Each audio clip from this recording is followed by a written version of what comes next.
Olá, pessoal, tudo bem com vocês? Bom, estamos iniciando a nossa segunda unidade, né, da nossa disciplina, né, de formação social, econômica e política do Brasil e da região norte. Para quem não me conhece ainda, para quem não participou do nosso primeiro encontro, eu sou o professor Eduardo Lima, né, estou ministrando, né, essa disciplina aqui com vocês e, né, seguimos aí com essas discussões tão relevantes ali, né, para a nossa região, para o nosso estado, né, e que eu espero que seja muito proveitosas, né, essas discussões na formação de vocês nessa pós-graduação e que sirva, né, para vocês não só na pós-graduação, mas na atuação profissional de vocês, certo? É um desafio, né, falar de tantas coisas que a gente considera relevante em um curto espaço de tempo, né, principalmente nessa aula assíncrona, mas o desafio foi aceito, né, e a gente vai tentar aqui provocar, né, essas discussões, fazer provocações sobre que estimulem, né, as reflexões sobre as temáticas, né, fazendo esse percurso aí informativo histórico, sociológico, econômico, né, do nosso país e depois especificamente da região norte, tá bom? Então, seguimos, né, no nosso primeiro encontro, nós discutimos um pouco sobre o nosso processo de colonização enquanto país, o quanto a mão de obra de pessoas escravizadas foi importante para a constituição desse país e quando essa mão de obra ela foi oficialmente extinta, né, no pós-abolição, nós tivemos um grande problema, né, com a falta de políticas públicas para essas pessoas que foram escravizadas e depois foram jogadas à sua própria sorte, o que fez com que as nossas estruturas de desigualdade social permanecessem ainda muito fortes até hoje. Então, a gente vai passar sempre por essas discussões que muitas vezes as respostas, ou pelo menos as reflexões sobre os nossos problemas atuais, né, os problemas que nós temos no presente, estão fundamentadas nos projetos de sociedade que nós, enquanto país, decidimos executar, né, ou prosseguir, né, na nossa estrutura, seja estrutura política, social, econômica, governamental, enfim. Porém, né, eu acho que a gente discutiu um pouco sobre isso. Esses projetos de sociedade, eles não são únicos. Existem sempre projetos em disputas. Talvez a gente consiga perceber isso mais no nosso tempo, onde nós temos várias informações, né, onde estamos vivenciando, né? Por exemplo, esse ano é um ano de eleição, então a gente vai ter muitos projetos de país que estão sendo disputados, né, e principalmente, né, disputando a nossa identificação através do nosso voto, né?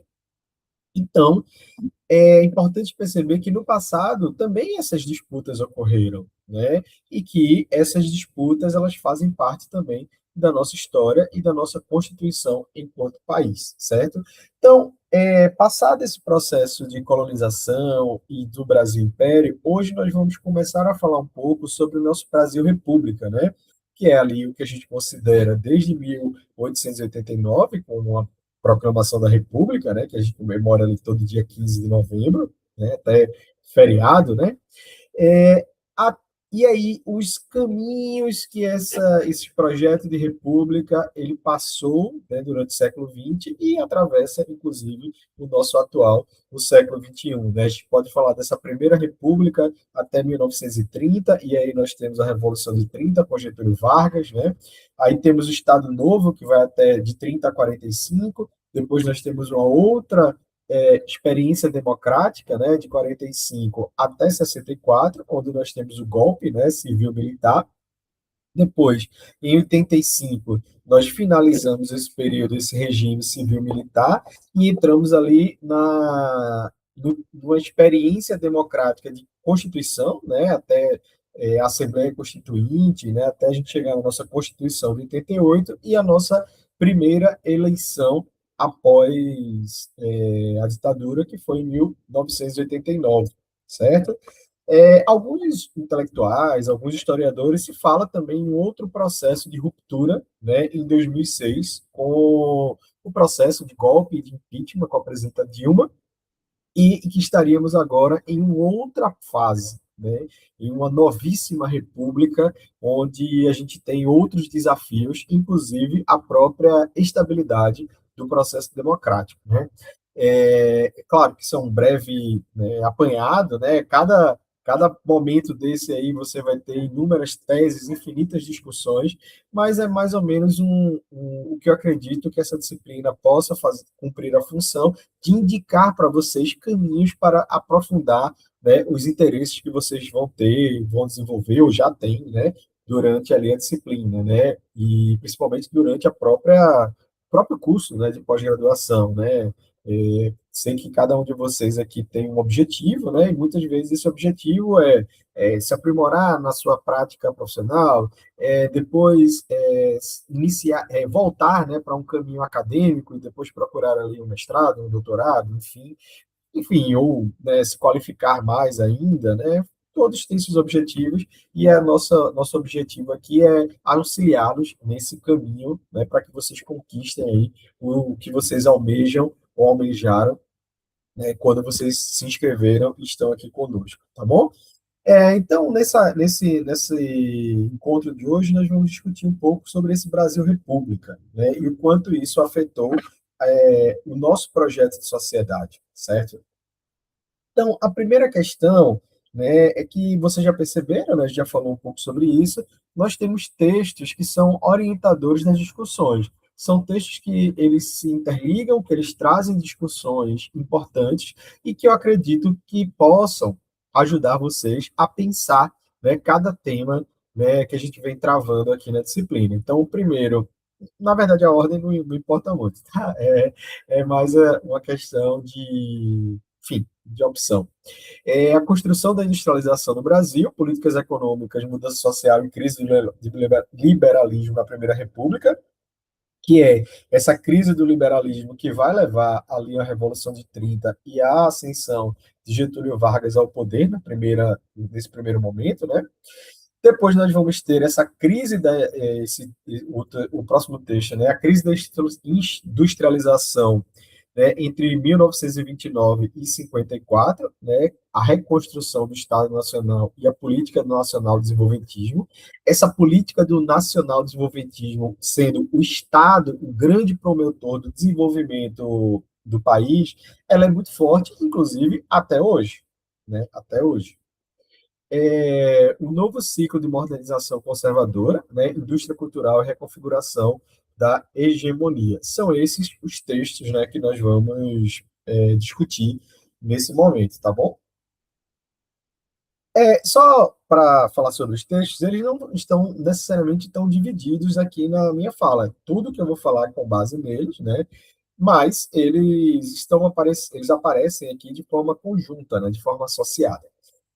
E como a gente já fez também no nosso primeiro encontro, eu sempre gosto de ter uma pergunta norteadora das discussões, uma pergunta que vai guiar o nosso encontro, certo? Então, a grande pergunta que nós vamos discutir hoje é: se industrializar o país representava uma promessa de modernidade, por que ainda convivemos com problemas sociais que têm origem no período colonial, certo? Essa questão é importante porque a tônica do século XX, e até hoje no século XXI, é a industrialização, certo? É o nosso processo de industrialização e quem é que levanta esse processo, né? Quem é que vai ser o motor desse processo? A gente vai ver que, por muito tempo, inclusive até hoje, o Estado tem sido o grande motor desse processo, né? E aí é importante que a gente traga essas reflexões, né? Principalmente porque a região norte, né, também é fruto disso, o próprio estado do Tocantins é fruto disso, né? E a nossa disciplina ela vai discutir isso também. É, as notas introdutórias, né, para a gente começar essas reflexões, pensar que a construção desse projeto nacional de desenvolvimento, petista, né, que nasce ali principalmente com essa crise do liberalismo meados de 29 e 1930,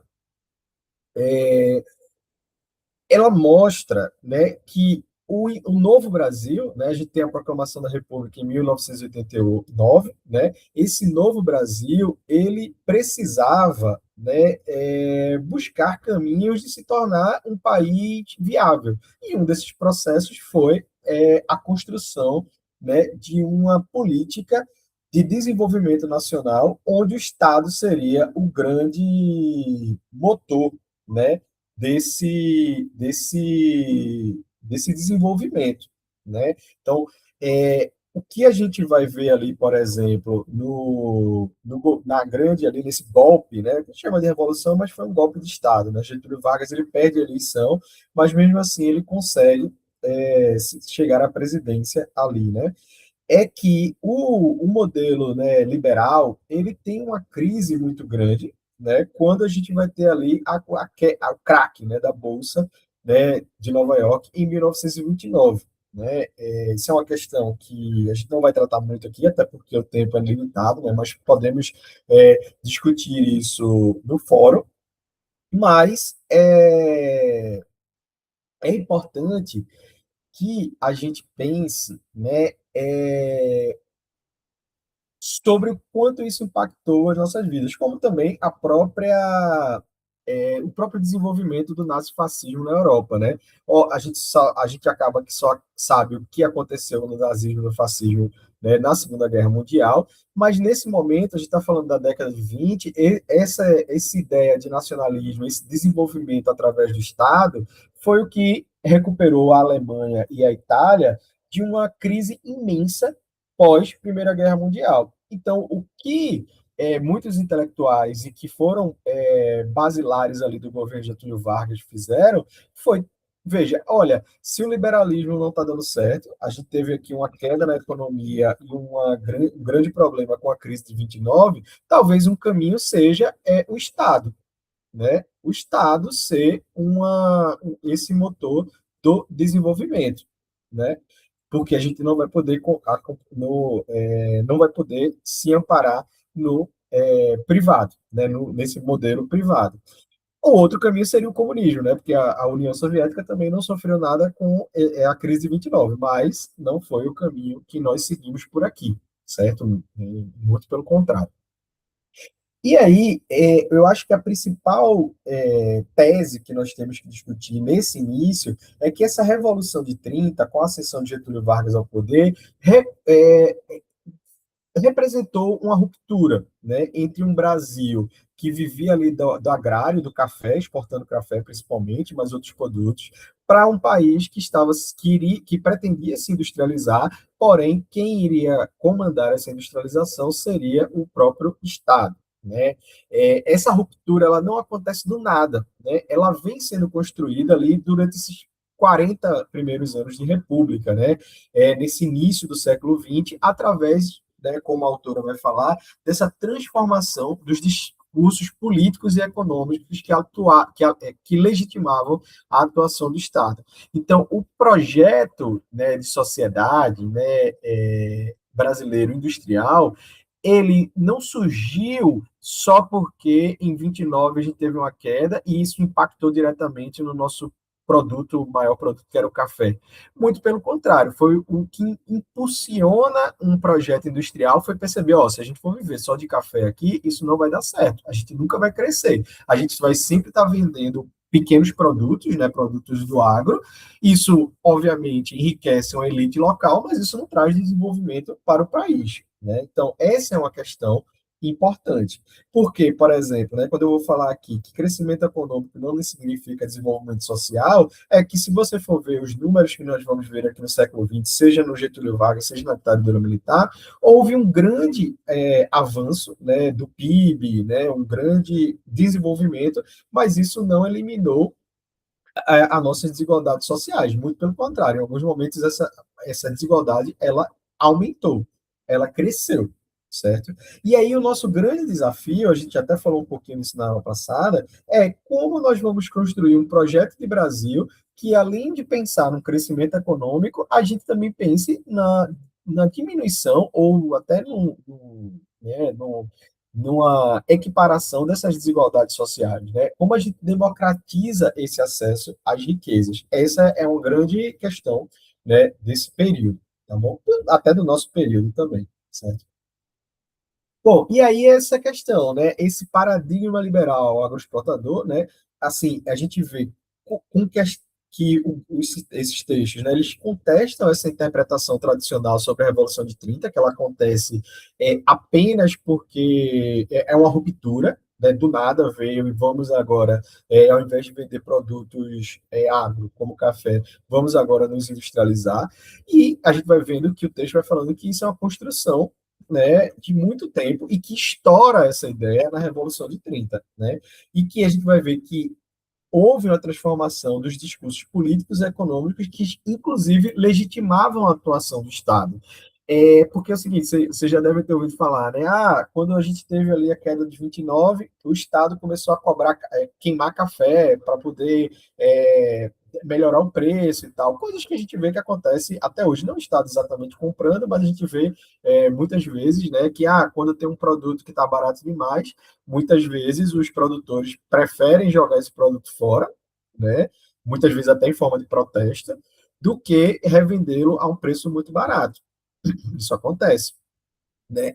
E aí, a nossa ideia, né, a ideia, né, que a gente tem ali nesse início do século XX é fortalecer o nosso projeto industrial. Só que as pessoas que estavam acostumadas com o Estado atuando, né, nesse modelo agrário começaram a questionar por que o Estado não atua nesse projeto industrial, né? E aí houve uma quebra, né, dessa concepção que o Brasil tinha uma vocação natural para produtos agrícolas. A gente não tinha uma vocação natural. Nós fizemos isso a nossa história inteira porque nós éramos uma colônia de Portugal. Então, nós vendíamos açúcar para Portugal, produzíamos, né, açúcar para Portugal, algodão, farinha, tudo que interessava a Portugal. Isso não é uma vocação natural. Lembra que a gente está sempre nessa tarefa de desnaturalizar os nossos problemas, certo? E aí também há uma ideia de que cada país, né, deveria se especializar-se naquilo que possuía de vantagens comparativas. E aí também acreditava-se, né, o liberalismo, que o mercado internacional ia garantir essa prosperidade para todos. E sabemos que não garantiu. Né? Um exemplo disso é a crise de 29, né, que é exatamente o nosso próximo slide. Né? A crise de 29 ela causa uma ruptura mundial porque essa grande depressão, ela também causa um grande divisor de águas aqui, né, no Brasil, né, esse ponto de ruptura, justamente porque esses discursos que já vinham se formando de que o Brasil precisava se industrializar, muitas vezes se inspirando no nazifascismo, né? Não exatamente nas ideias do nazifascismo, mas em como economicamente essas ideias elas reestruturaram a Alemanha e a Itália pós Primeira Guerra Mundial, né? E aí esse discurso ele aumenta com a crise de 29. Porém, se a gente não tinha uma burguesia que pudesse fazer essa industrialização, houve-se o Estado que precisou se reorganizar para ser o motor dessa industrialização, né? E aí, além de pensar, por exemplo, em criar empresas, em investir em indústrias de base, investir nessa industrialização, investir também, né, em trabalhadores, precisou também, foi necessário a formulação de políticas públicas para essas pessoas, né? Então é daí que vem a leis trabalhistas, né? Justamente para que essa mão de obra ela pudesse ser fortalecida nesse momento, né? Como também investimentos e uma coordenação desse desenvolvimento econômico, né? E aí a gente vai ter, por exemplo, um exemplo disso, tá? É o segundo governo Vargas. Esse aqui, a primeira vez que ele foi eleito, né? Vargas ele assumiu o poder em 30, né? Como um golpe, né, de Estado, onde ele pretendia ali fazer uma nova Constituição e largar o poder. Isso não aconteceu, tanto que nós tivemos a Revolução Constitucionalista de 1932, né? mas ele conseguiu permanecer até 1945, né, por questões externas e tal. Depois da Segunda Guerra ficou inviável. E aí ele sai do poder, mas ele se candidata em 1950 e assume o poder em 1951, agora como eleito, né? E para isso ele cria o BNDE, a própria Petrobras, né, que hoje é um orgulho para nós, né, nossa maior estatal, planejou a Eletrobras também, que foi vendida, né? Mas a Vale do Rio Doce também, são todas empresas estatais de grande porte que fundamentaram esse processo de industrialização do país, né? Fortalecimento desse planejamento estatal, a aproximação do Estado com a CEPAL, o incentivo à infraestrutura, porque precisava abrir estradas, precisaria criar essas indústrias de base. Inclusive, é no governo Vargas que a gente vai ter a ocupação da região norte, com um grande incentivo dessa marcha, né, para o centro do país, né, o primeiro momento ali com distribuição de terras, com incentivos fiscais, com tudo, todas essas questões para promover o desenvolvimento, né, dessa região. A gente vai ter assessoria econômica da Presidência da República e agora uma defesa dessa soberania nacional, né? Ou seja, a gente criar todas essas indústrias aqui estratégicas significava que a gente estava defendendo a soberania nacional, né? Vejam como é isso, né? Muitas vezes a gente tem, né, um grande discurso, né, dentro do país sobre patriotismo, sobre nacionalismo, mas quando a gente vai olhar direitinho, o grande bandeira dessas pessoas é privatizar todas as nossas grandes empresas que dão lucro e que são motores de desenvolvimento para o nosso país, né? Como, por exemplo, a própria Petrobras. E aí a gente vai ter também, né, um texto, ele vai falar muito sobre o conceito chamado de modernização conservadora, né, que é o que a gente vai ver dentro do que a gente chama de período, né, da ditadura militar, né, do golpe de 64. A gente podia falar desse período de diversas formas, tá? Sobre as violências, torturas, etc., as restrições dos nossos direitos, mas um momento a gente vai falar aqui das questões econômicas, né? E das questões sociais, no sentido de que houve, né, nesse período entre 50 até 63, um momento onde se falava em reforma agrária, se falava em grandes projetos de educação nacional, se falava em direitos, né, de minorias, e aí a gente tem uma grande restrição disso tudo a partir do golpe de 64, né? Onde a gente tem uma modernização, vamos dizer assim, continua esse projeto de modernização do Estado e dessa industrialização, mas agora com um aumento muito grande das desigualdades sociais, certo? Então, a gente tem, nesse período da ditadura, uma industrialização e um crescimento econômico, a gente amplia o mercado consumidor, muito também por políticas externas, né? A gente tinha um mundo dividido entre Estados Unidos e União Soviética, e os Estados Unidos foi um grande aliado da ditadura militar, justamente para que o Brasil não se voltasse, né, para a União Soviética, né? Expandiu-se também o processo de urbanização, a essa concentração, porém, né, a custas disso, a essa concentração fundiária, aumento da desigualdade social, um aumento uma consolidação desse racismo estrutural, né, e uma dependência econômica, principalmente dos Estados Unidos, certo? O que a gente vai ver é que o golpe civil, empresarial, militar interrompeu esse processo de democratização que incluía muitas reformas culturais, agrárias e outras reformas de base, né? Houve a repressão política e social, o fortalecimento do grande capital, né? Principalmente o capital estrangeiro, né? Então a gente tem uma industrialização, mas muito ainda dependente do capital estrangeiro. Houve uma modernização da agricultura com muito incentivo ao agronegócio, uma expansão da indústria, mas também um controle ideológico da sociedade e uma reorganização da economia e da cultura em favor, né, em benefício à classe dominante, como a gente viu um pouco na nossa aula anterior sobre patrimonialismo, né?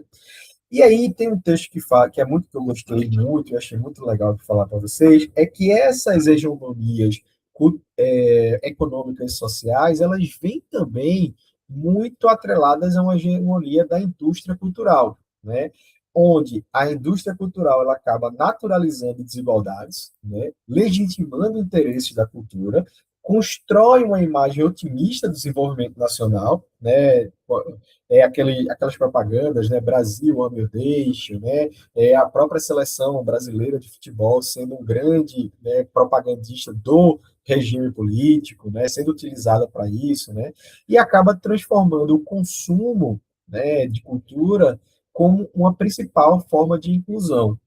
E aí isso reduz esses conflitos sociais às esferas individuais, que é algo que a gente também falou um pouco na nossa aula passada, né? Que muitas vezes os problemas sociais que nos levam à desigualdade, eles são estigmatizados como se fossem problemas individuais, né? Como também os meios de comunicação, eles acabam sendo instrumentos políticos de manutenção dessa ordem social, certo?